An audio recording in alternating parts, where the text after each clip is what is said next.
Hola. Hello. I don't know why I said hola. I said Spanish. I don't speak Spanish. I mean, I speak like I took Spanish in junior high. And then my family spoke Spanish because we had to speak Spanish to each other because it was required to speak Spanish so you could pass Spanish 1 and Spanish 2 so you could move on to high school. And so we would say hola. So, hola. Dia fuit to those in Ireland, right? Or is it dia jeet? I don't know. I've heard both. Anyways, this is not First Kick Seahawks. It kind of is. It is the Keep Kicking podcast. It's also just an update for the channel at large. I've done a few channel updates, but I'd like to keep it a little bit more permanent. But not everyone is interested in that if they follow First Kick Seahawks, right? Which makes sense. They just want to watch the Seahawks stuff.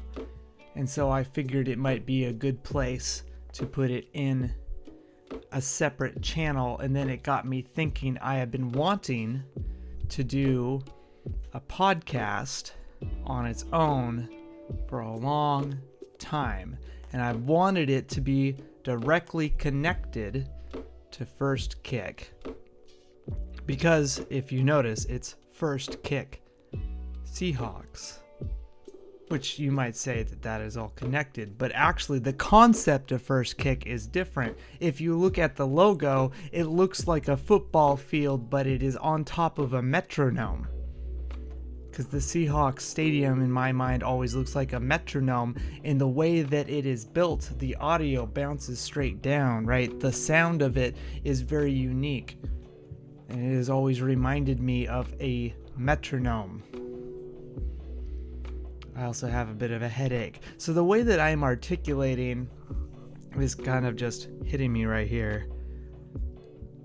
Anyways, I was thinking for weeks and weeks and weeks, what am I gonna call my podcast where I do channel updates and things like that? The personal blog. Well, it's called First Kick Seahawks because it's preparing you for the first kick of every play by game day. But it's preparing you for the first kick. And the idea is the first kick is the first kick in music, right by the beat. And I talk about in football, the way that offense and defenses play is based off of the first kick of the quarterback. Quarterback has a 7-step drop, and on step 3 they're looking over here, and there's certain possibilities of what they're supposed to do.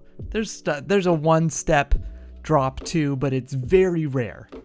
But step 3 supposed to be doing this, step 5 supposed to be doing this, step 7 supposed to be doing this. Everything after that, every odd step, right, there are variables that the quarterback is trained to do, unless shit has absolutely hit the fan.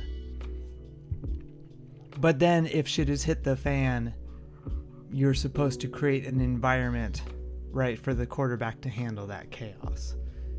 But it's to prepare you for the first kick, right? You're on step 1. What is going to happen after the quarterback hits step 1 based off of the environment that is already set, right? In music, specifically in something like hip hop, in graffiti, in breaking, what can you do? You can't have Batman like prep time. Here we go. Right? You can't snap the ball, watch what everyone's going to do, restart the play, and then do it exactly the way that it happened, right? You have to be prepared or not prepared. You might think you're prepared and have shit hit the fan. You might think you're not prepared and have shit hit the fan. Or have everything go correctly. You don't know. It's about what are you capable of then? What knowledge do you have? So for First Kick Seahawks, I take what knowledge I do have, or what knowledge I'm capable of finding and then using to find information to provide with you, right? Because I have knowledge of how to find information that you don't, or some viewer might not have that knowledge of how to find information, right? They might think, I know how this route might go, but I don't know what to look for because I don't have the knowledge for. Likewise, I'm bad at linebackers. I've said this before. Whenever I'm about to evaluate a linebacker, I'll say, I don't have the knowledge of how to scout linebackers the way I would like to. Because when I did the NFL Scouting Academy, I focused on offensive line and I focused on defensive backs. Eventually, I taught myself quarterbacks, but I also am not great at wide receivers, specifically with their footwork at the line. I'm okay with how they can respond in route because of my knowledge of defensive backs and what they're supposed to look for, but I'm not good at releases. There's different footwork at releases that just go right over my head. And so I know this, right? Therefore, if somebody at the Scouting Academy or somebody who played receiver or somebody who grew up and their favorite player was Jerry Rice or Randy Moss, and they spent all their time watching clinics, right? Learning how these guys released. They would know what to look for and therefore give me information on how to learn what to look for or what to be afraid of in this upcoming game. Hey, we got Amari Cooper coming in. He does insert whatever this footwork technique at the line is called. And then I would therefore know now what to look for when I'm, learning about this upcoming game against the Bills. They're preparing me for the first kick of the play. Therefore, what does this have to do with the channel? Well, shout out to a gentleman named Scott Johnson. I've listened to a lot of podcasts. I have not listened to a lot of podcasts in the last decade. But in junior high and high school, I listened to a lot of podcasts. One of my favorite podcasters back in the day was a gentleman named Scott Johnson. He did a lot of podcasts. And he had a particular way about going about it. He and I don't have many parallels, right? Sometimes for a while there, I was trying to do audio files at the beginning of my shows to get people slowly warmed up into the show. I realized recently people no longer have an attention span to listen to a 15-second to 30-second opening audio file. They just want to go into it. So one update to the channel you may have noticed the last few episodes is that, and I even stated it, the opening is 3 to 5 seconds, and then we go, right? We're not going to have the opening title screen, which I might change the text to the title screen soon. We're not going to have that for long. I'm probably going to keep the title screen because I don't know if it works. I don't know if it doesn't work. I have received more positive feedback about the title screen than any other feature, right? People like the title screen. They think it's funny. They think it's a good oh, so this is what I'm in for, right? It reminds them of South Park a bit. So we're keeping the title screen. but we're going to keep the opening of the show at like 5 seconds. But what I have learned through the last like 200 episodes that we've done for First Kick Seahawks is what I observed the first 15 years of podcasting is not necessarily relevant to how podcasting and vlogs work now. So I've been taking in information and I've been trying to learn from it. And so, like I said with First Kick, I gotta keep on kicking. You can prepare for the first kick and it might not go the way you expect. The 15 years of knowledge, I'll take what works. Whatever doesn't work, I'm throwing it to the wayside. I'm gonna try something else. Thumbnails are gonna keep on adapting. We'll see what works. Hey, we got another great guest in the chat who's always here all the time, Eric Gilbertson. Eric Gilbertson, self-reflection is the best reflection. That's right. As Russell Wilson used to say all the time, the separation is in the preparation. And sometimes preparation is best with knowledge. It's also good to see you again, Eric. I always like having you in here. I talked to a few other podcasters and then some writers from Field Goal. Apparently, a couple of them actually watched the show.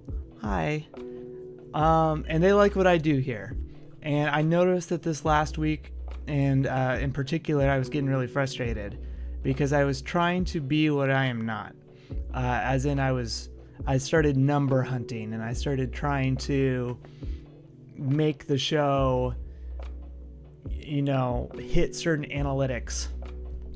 But that's not why I got into the show. I got into the show and to creating YouTube because it brings me joy. I like doing monologues. Having guests on is cool.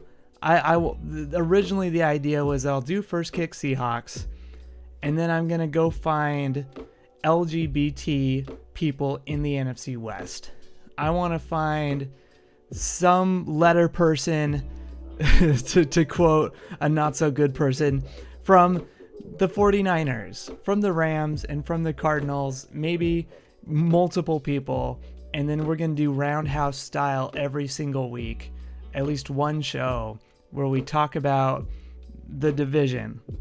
How's the division doing in the NFL every single week? If we play each other, we all get on, two of us get on the show and we talk about the team, right? If the 49ers played the Chiefs and then theoretically we played the Chiefs this week, we bring on the 49er guest, we talk about the Chiefs, right? So that we know what to expect, right? We jab at each other, but it creates a safe space for like-minded people. I wanted this channel to be fun. And so far, I have succeeded in that, except for the round table part. But I've had multiple LGBT people on this show. Not Rams fans, because there's no such thing as a Ram fan. Not Cardinals fan, because it hasn't gotten cold yet. So there's no such thing as a Cardinal fan, because they're too busy enjoying the weather outside. They will show up eventually, if I can find one. But the show has been a success as far as getting guests. As far as my level of joy from doing the show, it has been a success. As far as me learning more about modern blogging and vlogging, that has been fun. So why should I pressure myself? Why should I put on more onto the show than needs to be? It's like I have a video posting tomorrow at 11 PST AM about DK Metcalf. He's already on a Hall of Fame trajectory. If he averages 9 touchdowns a season, not including the rest of this season, if his season ended today, in 5 years, he'll have 91 touchdowns. If in 6 years, he'll have 100 touchdowns, which means he'll join Mike Evans and company, the other 10, as the only receivers to have 100 touchdowns in their career. And he'll be 33. 34. And so why would I put more pressure on myself when I'm already on the trajectory I'm wishing to go for? Another comment from Eric Gilbertson. Your scouting acumen is your strength. I hope you lean into that. I appreciate that. During the off season is often when I do most of my scouting. I like doing it, but I like doing deep dives. I'll take this into account because there's definitely like highlight plays, and I do want to do like a Michael Jarrell breakdown. Because I think that right now that conversation needs to go in deeper. The reason I haven't been doing those deep dives are twofold. One, I currently don't have access to all 22. Dan Viens had a similar problem at the start of the season. He needed to start using something called NFL Play, and then he could start doing it, but I don't have access to NFL Play. And then because I'm disabled, I don't have access to NFL all 22 because I just financially can't afford it. And so I have to choose my battles. If I could afford it, there's another problem. I have a scramble schedule as far as like when I'm taking my medication and going to the doctor's appointments. So I am fixing that. I've mostly fixed my sleep schedule. And I actually have a doctor's appointment in the morning to talk about that further. To continue the update on the channel, I'm going to start doing less live streams about certain topics so that I can post them publicly. So I'm going to try to not stream at like past 10 o'clock for certain topics. If it's about the Seahawks, I'll probably do these podcasts late in the evening. But if it's like I'm covering DK Metcalf and his injury and about the Atlanta Falcons and how we performed against them, I'm going to probably pre-record those, post them to YouTube as a video, and then have those pop during the middle of the day, early in the morning-ish, so that people have access to those while they're awake. That way I can, if I'm not feeling well, because what often happens is I end up doing physical therapy, or I'm too busy trying to get out of my wheelchair. I take a bunch of migraine medication, and then suddenly it's 9 o'clock at night, right? I'd much rather record when I'm feeling well, make sure that that gets out at an appropriate time, and then people can watch those and expect it to come out at a regular time. That also means that I can do like tape breakdowns and things like that at a more appropriate time, because now I have a set schedule. I'm talking to her about fixing my migraine meds tomorrow so that it's not as big of an issue. I suffer from myalgic encephalomyelitis, which gives me chronic pain, chronic weakness, and chronic fatigue. So sometimes I can't stand, and then sometimes I can't sit up, so that can become a problem. And then it makes it hard for me to record the shows. You'll notice sometimes on shows I have trouble with language. I get bad aphasia. So I might say, in my mind, I'm thinking I'm saying DK Metcalf, but really what I'm saying is DK Decaf. And you might think that's hilarious, but I don't realize that I'm doing it, right? So I'm trying to get that fixed with my doctor. Either way, I think that I do a good job as a monologue podcaster, and I get my point across for the most part. My recovery as well. Like I say with First Kick, the first kick of every play might not go well. It's how you recover. Can you continue through the play, or do you completely fall apart, right? You got to give yourself some grace, and I think that that's important. Likewise with the show, I make some failures with the show as far as how I produce it, and then I make some successes. And then I do that for a few weeks, and I take some input, what's working, what doesn't work, well, I tried it, and I throw it to the side. What feedback I have received from every single guest is that they enjoyed coming on, and they want to come on again. And also they think that I have a good thing going. And by doing that, it has created a good, what's the word I'm looking for right now?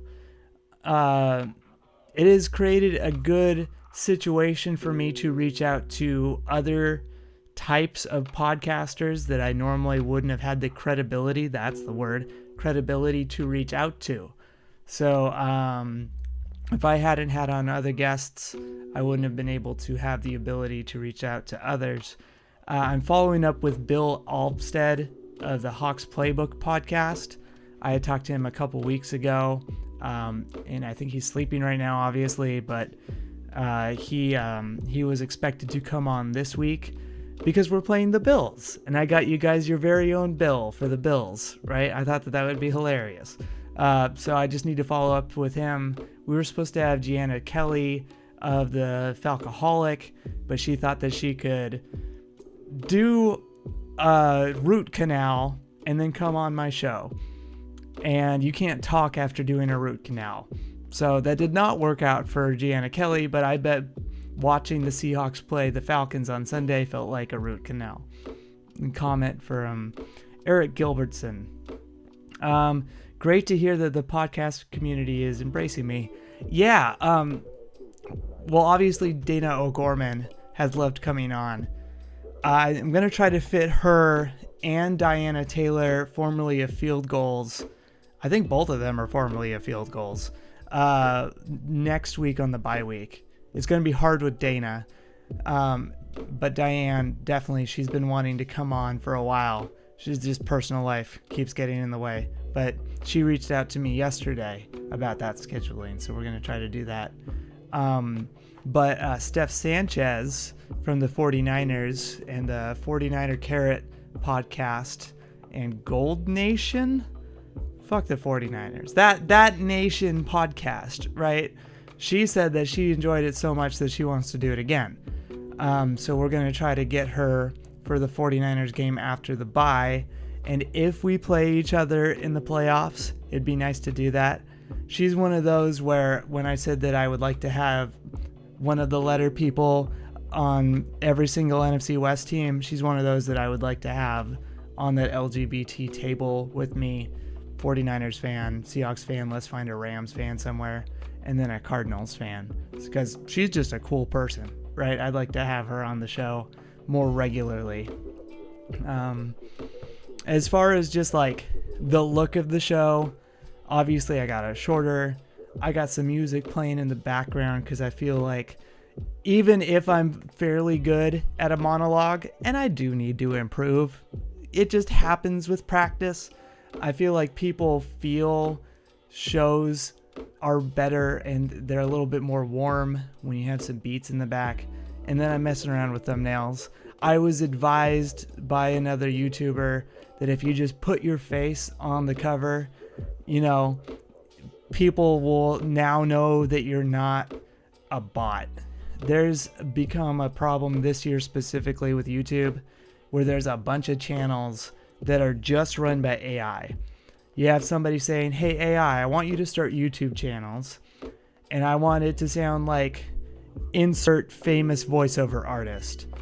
Morgan Freeman, right? Make it sound like Morgan Freeman. I want the video to be 5 to 15 minutes long.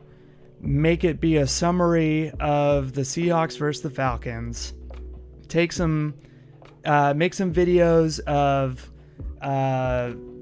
Seahawks flying in the air, images of Seattle, images of Georgia. Take some copyright-free pictures off the internet of how the game went. Create a collage and then post it on my channel. Make 3 of them a day. And they'll be like, great, cool. They'll make a little AI generated logo, and then there'll be like multiple channels for every single team. There's science videos like this. There's music videos like this, and there are 0 people involved. It's just like somebody who owns the rights to some AI. And so if you post a picture of yourself on the thumbnail, somebody will know, oh, this is a real person, right? So I'm going to start doing that as of tomorrow. I probably should have done it with this header. Comment from Eric Gilbertson. Also, I'm not wearing my glasses, so if I mispronounced any of your names, that's why. I'm guessing. I can barely see it.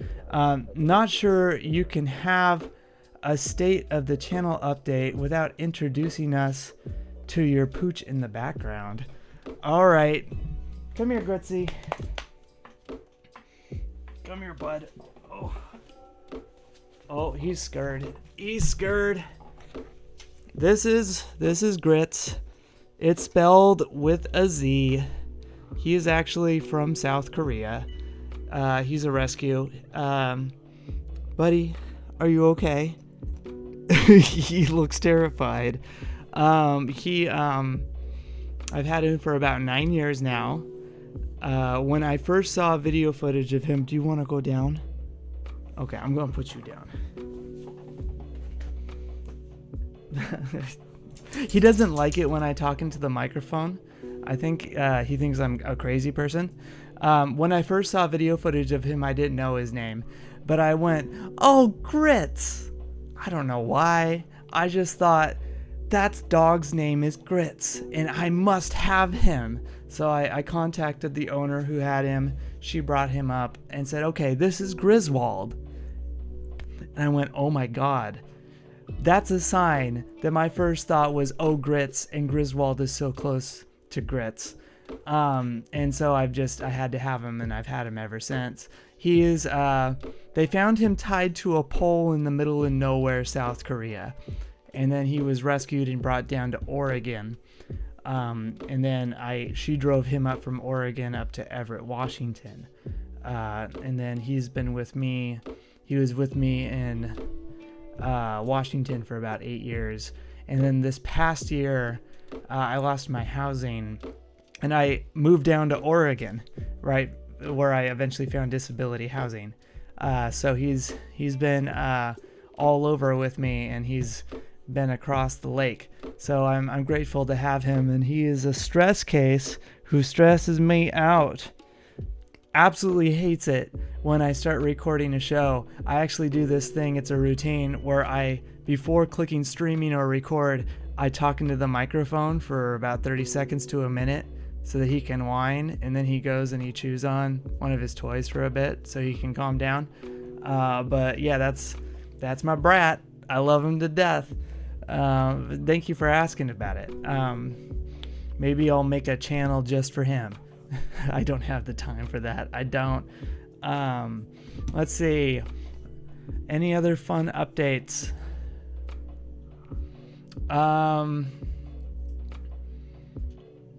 I think that's all I got for now. This was supposed to be like a quick 5 to 10 minute little thing. I'm gonna, for the Keep Kicking It podcast, it's not always gonna be a channel update. Sometimes it's just gonna be an update about what's going on with my health. I do musical ciphers with the Rhyme Masters crew. It's a growth rap community hosted by a bunch of former teachers. So sometimes it's terrible, but I have some former music stuff at the bottom of my channel, and I meant to continue doing that, but I've been too busy. Again, if you look at my logo, it's a football field in the center of a metronome, and again, at the beginning of a musical beat, you have a kick. Right? And like a football play, you got 7 steps. A play is kind of set up in rhythm with a kick, right? Everything starts with a kick, and then you got the 7-step drop. It's a 7-step like musical kick almost, and that's how I see a play, is in the rhythm of 7. So it's supposed to be a combination of those two, plus the psychological concept of setting yourself up for failure or success. You don't know what's going to happen at life, right? And how are you going to handle the uncertainty? Prepare yourself for failure or success, right? You don't know what's going to happen. So I like the Rhyme Masters crew because we focus on embracing courage And so I do that sometimes, and then sometimes I'll take clips from that and I'll post that onto my channel. We've been doing that more and more. We took this last summer off, and then we started picking that up again about 3 weeks ago. I actually need to rewrite some lyrics for Under the Influence. He's a guy based out of Philadelphia.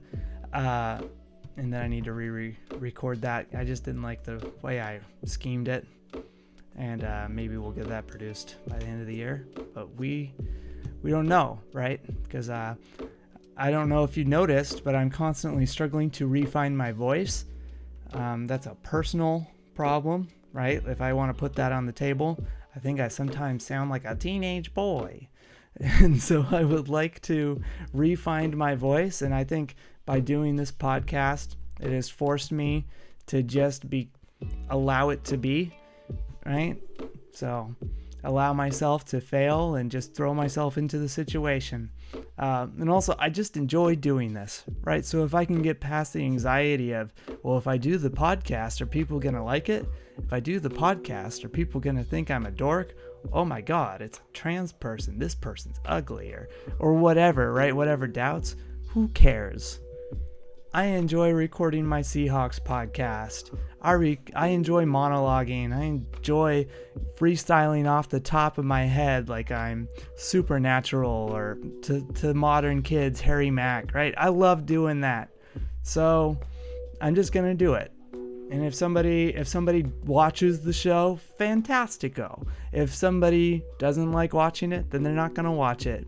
If they send me hate on the internet, that just gives me more impressions, which means that somebody who does like it's going to find me, right? So that's great. And I'll just keep doing what I do. I appreciate you all for being here, especially you, Eric Gilbertson. You've been showing up a lot lately, and I appreciate it. Again, expect that DK Metcalf video to drop tomorrow at 11 Pacific Standard Time. We cover more than just DK Metcalf, but he is the primary focus. And then I'm waiting for Bill Alvstead to get back to me, but if we record that later in the week, I will let you know on the community page that it has been recorded. I'm going to quit doing the thing where I say, yeah, we got Gianna Taylor. I did it again. Gianna Kelly. We got Gianna Kelly coming on the show. It's great because you never know if she's going to get a root canal and it's all going to fall apart. But yeah, we're going to try this out.